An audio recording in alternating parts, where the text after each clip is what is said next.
सरस्वती व्यासं ततो जयमुदीरये। मूकं करोति वाचालं पंगुलंघयते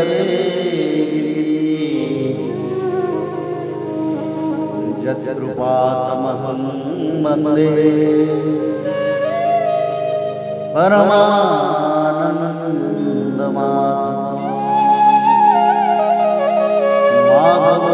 माधवो वाक्यं माधवो हरि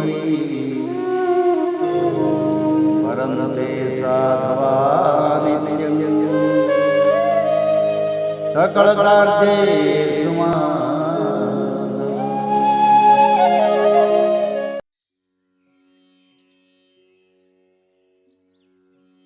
अर्थ षोडशोध्याय। चित्रकेतु का वैराग्य तथा शंकरषण देव के दर्शन। श्री सुखदेव जी कहते हैं, परीक्षित, तदंतर देवर्षि नारद ने मृत राजकुमार के जीवात्मा को शोकाकुल स्वजनों के सामने प्रत्यक्ष बुलाकर कहा। देवर्षि नारद ने कहा, जीवात्मन, तुम्हारा कल्याण हो। देखो, तुम्हारे माता पिता सुहृद संबंधी तुम्हारे वियोग से अत्यंत शोकाकुल हो रहे हैं, इसलिए तुम अपने शरीर में आ जाओ और शेष आयु अपने सगे संबंधियों के साथ ही रहकर व्यतीत करो। अपने पिता के दिए हुए भोगों को भोगो और राज सिंहासन पर बैठो। जीवात्मा ने कहा, देवर्षि, मैं अपने कर्मों के अनुसार देवता, मनुष्य, पशु, पक्षी आदि योनियों में न जाने कितने जन्मों से भटक रहा हूँ। उनमें से ये लोग किस जन्म में मेरे माता पिता हुए? विभिन्न जन्मों में सभी एक दूसरे के भाई, बंधु, नाती गोती, शत्रु, मित्र, मध्यस्थ, उदासीन और द्वेषी होते रहते हैं। जैसे सुवर्ण आदि क्रय विक्रय की वस्तुएं एक व्यापारी से दूसरे के पास जाती आती रहती हैं, वैसे ही जीव भी भिन्न भिन्न योनियों में उत्पन्न होता रहता है। इस प्रकार विचार करने से पता लगता है कि मनुष्य की अपेक्षा अधिक दिन ठहरने वाले सुवर्ण आदि पदार्थों का संबंध भी मनुष्यों के साथ स्थायी नहीं, क्षणिक ही होता है, और जब तक जिसका जिस वस्तु से संबंध रहता है तभी तक उसकी उस वस्तु में ममता भी रहती है। जीव नित्य और अहंकार रहित है। वह गर्भ में जाकर जब तक जिस शरीर में रहता है तभी तक उस शरीर को अपना समझता है। यह जीव नित्य, अविनाशी, सूक्ष्म, जन्मादि रहित, सबका आश्रय और स्वयं प्रकाश है। इसमें स्वरूपतः जन्म मृत्यु आदि कुछ भी नहीं है। फिर भी यह ईश्वर रूप होने के कारण अपनी माया के गुणों से ही अपने आप को विश्व के रूप में प्रकट कर देता है। इसका न तो कोई अत्यंत प्रिय है और न अप्रिय, न अपना और न पराया, क्योंकि गुण दोष, हित अहित करने वाले मित्र, शत्रु आदि की भिन्न भिन्न बुद्धि वृत्तियों का यह अकेला ही साक्षी है। वास्तव में यह अद्वितीय है। यह आत्मा कार्य कारण का साक्षी और स्वतंत्र है, इसलिए यह शरीर आदि के गुण दोष अथवा कर्म फलों को ग्रहण नहीं करता, सदा उदासीन भाव से स्थित रहता है। श्री सुखदेव जी कहते हैं, वह जीवात्मा इस प्रकार कहकर चला गया। उसके सगे संबंधी उसकी बात सुनकर अत्यंत विस्मित हुए। उनका स्नेह बंधन कट गया और उसके मरने का शोक भी जाता रहा। इसके बाद जाति वालों ने बालक की मृत देह को ले जाकर तत्कालोचित संस्कार और औधर्वदेहिक क्रियाएं पूर्ण की और उस दुस्तज स्नेह को छोड़ दिया, जिसके कारण शोक, मोह, भय और दुख की प्राप्ति होती है।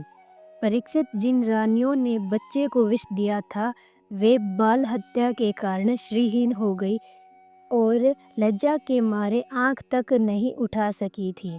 उन्होंने अंगिरा ऋषि के उपदेश को याद करके यमुना जी के तट पर ब्राह्मणों के आदेशानुसार बाल हत्या का प्रायश्चित किया।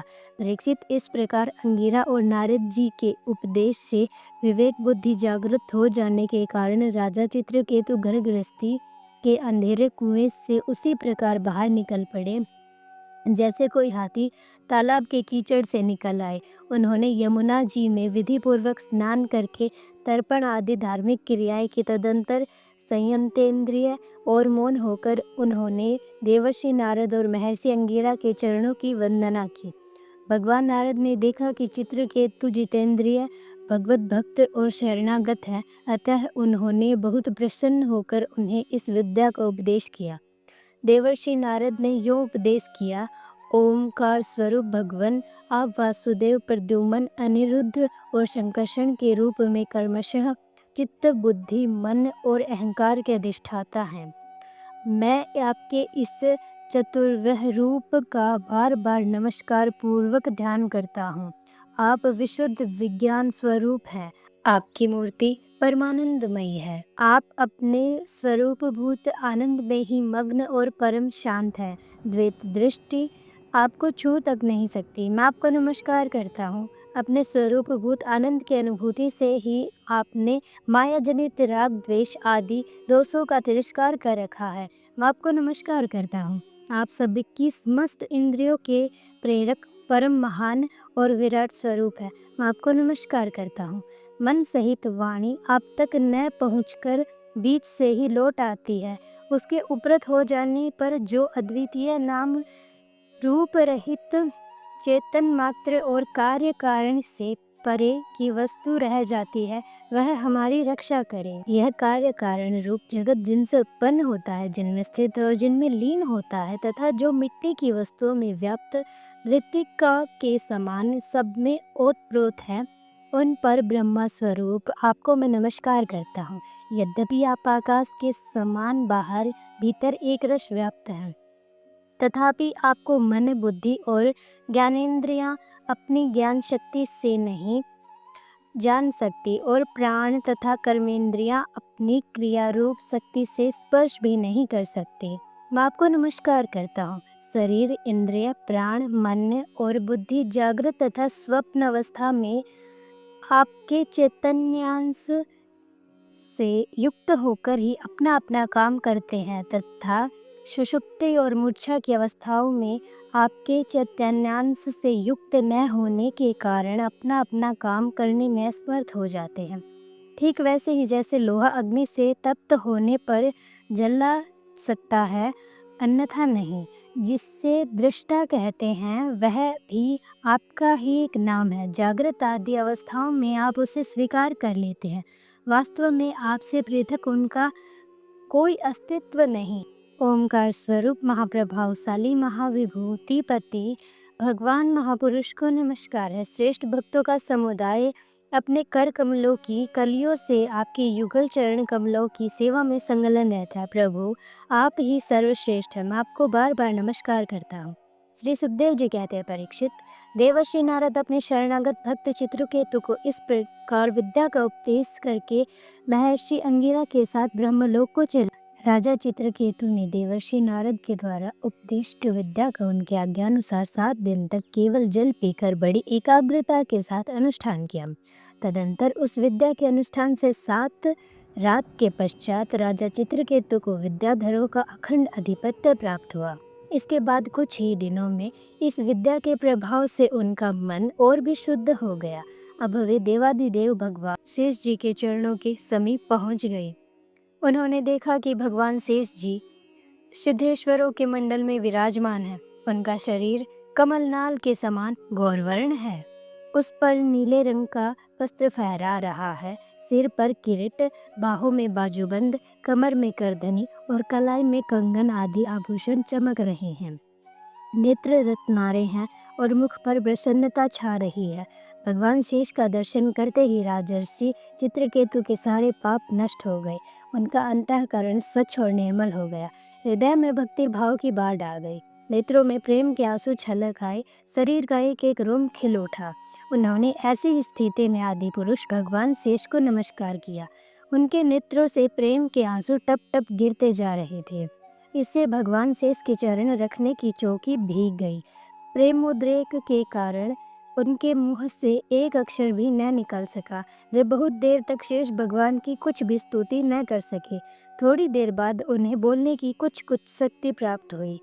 उन्होंने विवेक बुद्धि से मन को समाहित किया और संपूर्ण इंद्रियों की प्रवृत्ति को रोका। फिर उन जगतगुरु की, जिनके स्वरूप का पांचरात्र आदि भक्ति शास्त्रों में वर्णन किया गया है, इस प्रकार स्तुति की। चित्रकेतु ने कहा, अजीत, जितेंद्रिय एवं समदर्शी साधुओं ने आपको जीत लिया है। आपने भी अपने सौंदर्य, माधुर्य, कारुण्य आदि गुणों से उनको अपने वश में कर लिया है। अहो, आप धन्य हैं, क्योंकि जो निष्काम भाव से आपका भजन करते हैं उन्हें आप करुणा परवश होकर अपने आप को भी दे डालते हैं। भगवान, जगत की उत्पत्ति, स्थिति और प्रलय आपके लीला विलास है। विश्व निर्माता ब्रह्मा आदि आपके अंश के भी अंश हैं। फिर भी वे पृथक पृथक अपने को जगतकर्ता मानकर झूठ मूठ एक दूसरे से स्पर्धा करते हैं। नन्हे से नन्हे प्रमाणों से लेकर बड़े से बड़े महतत्व पर्यंत संपूर्ण वस्तुओं के आदि, अंत और मध्य में आप ही विराजमान हैं, तथा स्वयं आप आदि, अंत और मध्य से रहित हैं। क्योंकि किसी भी पदार्थ के आदि और अंत में जो वस्तुएं रहती वही मध्य में भी रहती है। यह ब्रह्मांड कोश जो पृथ्वी आदि एक से एक 10 गुने 7 आवरणों से घिरा हुआ है, अपने ही समान दूसरे करोड़ों ब्रह्मांडों के सहित आप में एक परमाणु के समान घूमता रहता है, और फिर भी उसे आपकी सीमा का पता नहीं है। इसलिए आप अनंत हैं। जो नर पशु केवल विषय भोगी चाहते हैं, वे आपका भजन न करके आपके विभूति स्वरूप इंद्रादि देवताओं की उपासना करते हैं। प्रभु, जैसे राजकुल का नाश होने के पश्चात उसके अनुयायियों की जीविका भी जाती रहती है, वैसे ही शुद्र उपास्य देवों का नाश होने पर उनके दिए हुए भोगों का भी नष्ट हो जाता है। परमात्मा आप ज्ञान स्वरूप और निर्गुण है, इसलिए आपके प्रति की हुई सकाम भावना भी अन्यान्य कर्मों के समान जन्म मृत्यु रूप फल देने वाली नहीं होती। जैसे भुने हुए बीजों से अंकुर नहीं उगते, क्योंकि जीवों को जो सुख दुख आदि द्वंद्व प्राप्त होते हैं वे सत्वादि गुणों से ही होते हैं, निर्गुण से नहीं। हे अजित, जिस समय आपने विशुद्ध भागवत धर्म का उपदेश किया था, उसी समय आपने सबको जीत लिया, क्योंकि अपने पास कुछ भी संग्रह परिग्रह न रखने वाले, किसी भी वस्तु में अहमता ममता न रखने वाले आत्माराम सनकादि परम ऋषि भी परम साम्य और मोक्ष प्राप्त करने के लिए उसी भागवत धर्म का आश्रय लेते हैं।